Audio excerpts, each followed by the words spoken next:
to another development,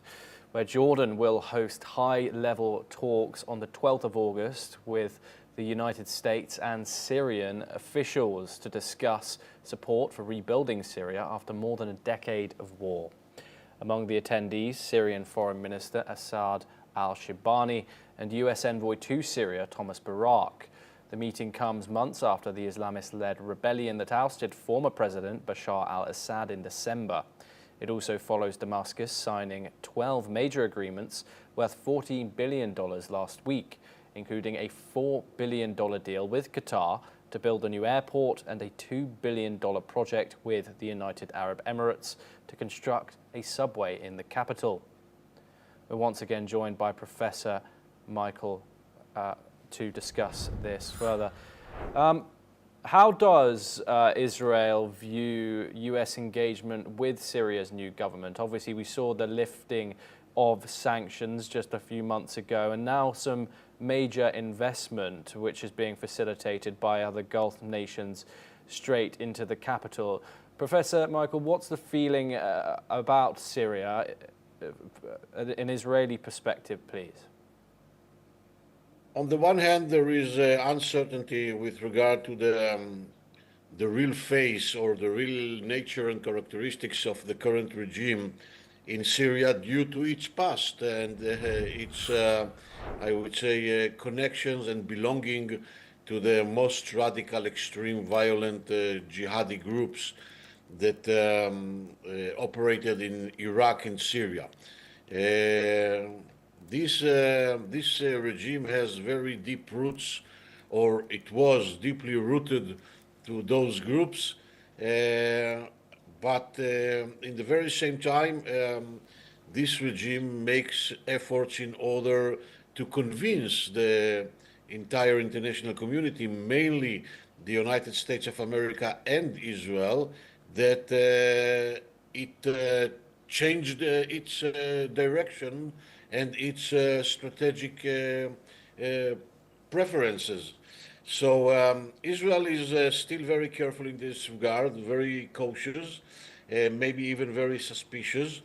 more than the United States of America in this regard. But in the very same time, Israel is very interested in stabilizing this regime and very interested that this regime will be able to stabilize Syria. And Israel has open channels with this regime, and Israel coordinates security matters with this regime, and therefore Israel welcomes any assistance that comes from the outside, from the Arab world and from the international community, as long as this aid this aid goes for the right purposes and not for, for an example, military purposes or some other jihadi purposes, I don't know. And the idea that Jordan is also part of that, it is also important in the Israeli view, in the Israeli eyes, because Jordan is an ally of Israel. Jordan is very important